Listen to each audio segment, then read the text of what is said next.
Okay, so I'm going to be doing a clear coat with Future. Now, again, I live in Japan and I can't get this in Japan. However, I have like this plus 2 brand new bottles I haven't even touched yet. So I think I'm set for quite a while.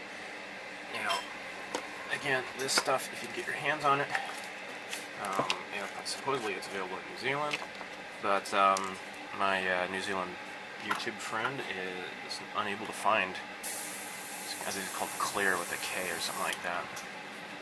For some reason it's not available in New Zealand, even though according to Swanee's models it is, so, you know, whatever. So, I probably don't need that much actually. There's not a whole lot to be doing a clear coat on. I need to do a clear coat on Mr. Fusion here, and like the dashboard and stuff like that, the time circuits here, stuff that needs to have decals applied to it. That's all I'm going to focus on right now. Now there are some, like the back, the back tail lights and such, but I'm not, you know, I'll probably just paint that on by hand. I'm not going to bother with that right now, because I don't want the rest of the car to be gloss. I should put the cap on here. And put my mask on.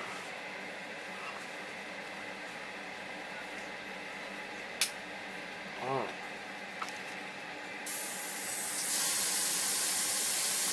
So yeah, this stuff, you could shoot it directly into a, you know, you put it directly into a airbrush and shoot it.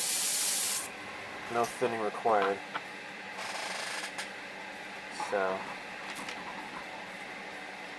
it makes it easier. So now, I'm going to have a, you know, Mr. Fusion decal here, so I want to get this nice looking.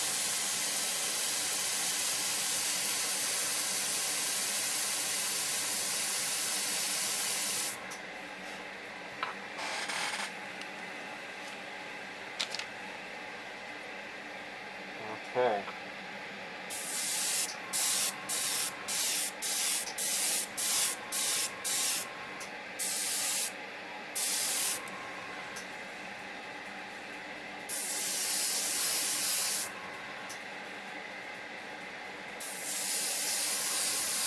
Looks like I have some dust here. I should have wiped this off first.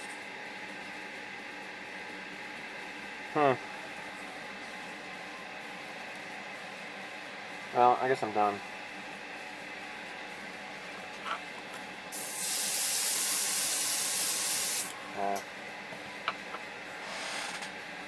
Okay, complete. And what you're seeing here is the reason to get this model, as opposed to the Polar Lights version. You can definitely see here that there are decals for the dashboard, and the various you know, electronics and such, and here are the time circuits here.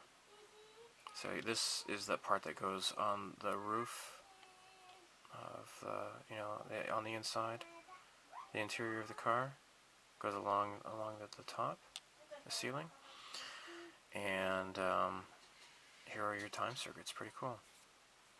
The dash is done. That's just all one piece here, and you got these other dials here. Really super neat. Now I had a problem with this part here. I broke it. Well, I almost broke it. The plastic was a little bit stressed, and I heard a snap. So what I did was I took just a little piece of plastic off a runner, sanded it down to make it thinner, because this is like, you know, the part of the runner where you have like the little number of the part right next to the gate. So I just reinforced it with this piece of plastic here. It's going to fit on here anyways, you won't see it, so I don't care. So that's hopefully going to keep that from breaking again. So, pretty neat stuff. Okay, so let's continue. Okay, what I'm going to do next is I'm going to try this for the first time. This is Tamiya Flat Clear. This is XF86. I'm going to use this as a clear coat to go over the decals.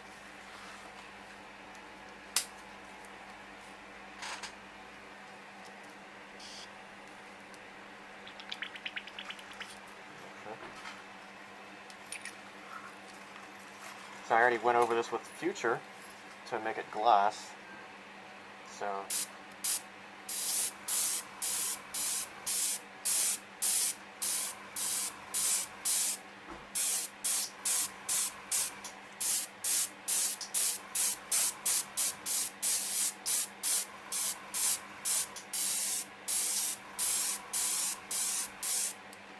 okay, looks good.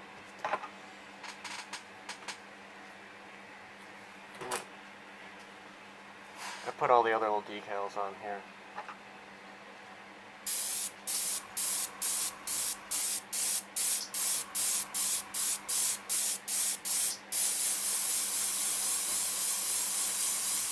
Okay. Now next, what I would like to do is go over the car before anything else happens to it. And I just got some water down there. See now? Jeez. Look what just happened. See, this is why I wanted to do this earlier. And I should have done it earlier.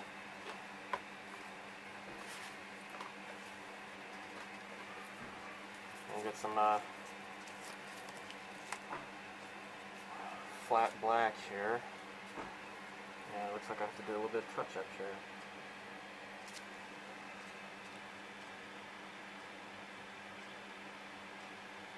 Just ever so slightly.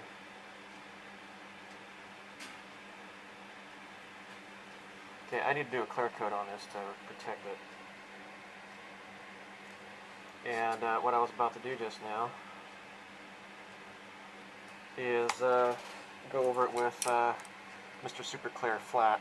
This is lacquer based and it'll dry very hard and help protect this. But anyhow, I have to wait now because I just put some wet paint down. Okay, here we go.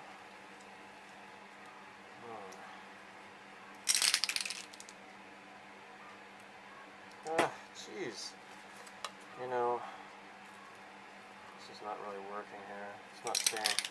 Alright, I'm just going to go over this real quick. You know, I might as well just hold it, I suppose. Okay, so I've already brushed it off. I have a cosmetics brush here, making sure everything looks okay. Alright, here we go.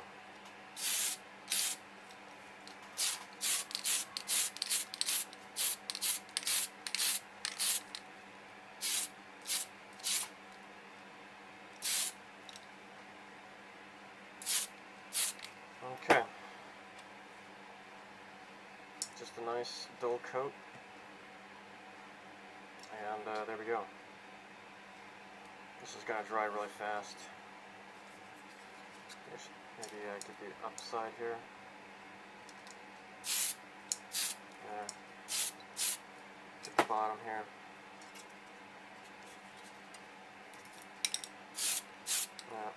Good thing about flat coats is that they dry really fast. Very, very fast. So, let's stick this down here. Okay, we're done. Okay, I'm not really satisfied with the flat coat that I put on here. For the flat parts, it really looks nice, but for the silver, it's a little bit rough. So, what I want to do is just go over it with some compound. I'm going to start with just fine. I don't think coarse would be necessary. Okay, I've been polishing this for about 10 minutes. It's looking a lot better.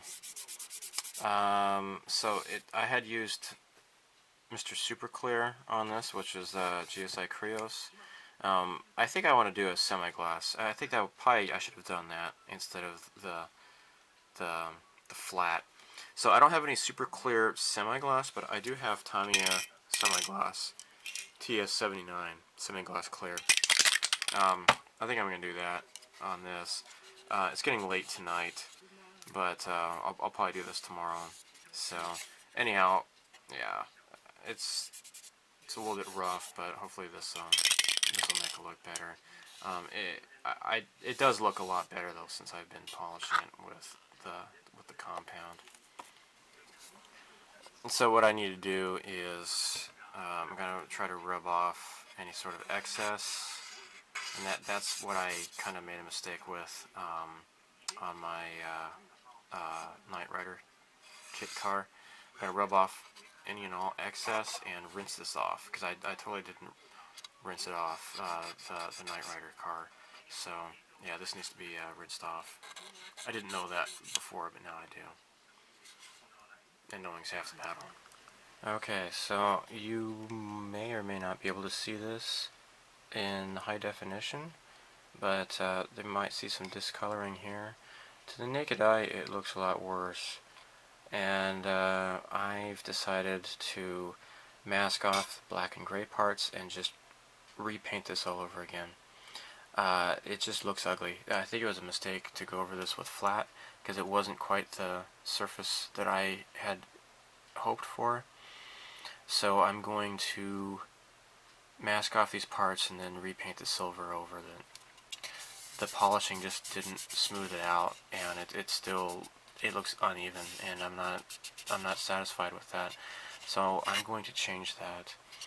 So before I end this video though, I want to mention that this has been a really exciting day today. I actually went to the Aoshima headquarters and got to talk with some people there, and I even met Mr. Aoshima himself, the company president. And so I mentioned that I'm currently building this model, and one of the guys, he said, he asked me which one, because they just recently re-released these models.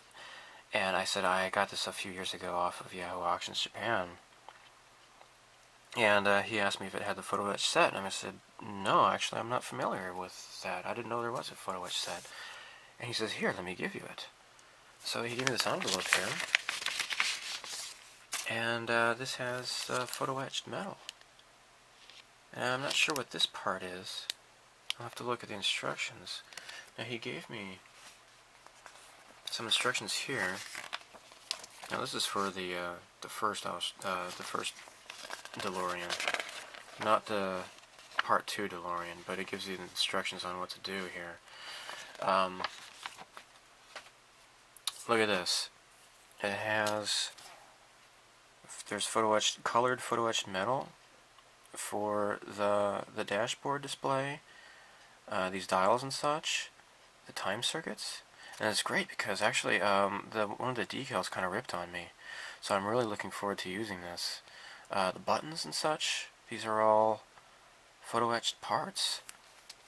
The dials, this is really cool. Now here, I'm not sure exactly what's going on, but I know some of this structure is for the vents. And so I have already painted up these, and somebody asked me, how do you get rid of the parting line? So the way I did this was I just sanded it a lot. Started with coarse and then working my way up to a finer grit. Then what I did was I sprayed it with Mr. Surfacer 500, and the parting line disappeared after that. I don't know if I put this in one of the earlier videos or not, but still, these are pretty cool parts, if you're building them straight out of the box. But here they are as photo-etched metal. That is really cool. So that was a really cool souvenir I got today. So I'm going to end the video here, and in the next video you'll see a better paint job, I hope. And so yeah, stay tuned. Thanks for watching. Bye.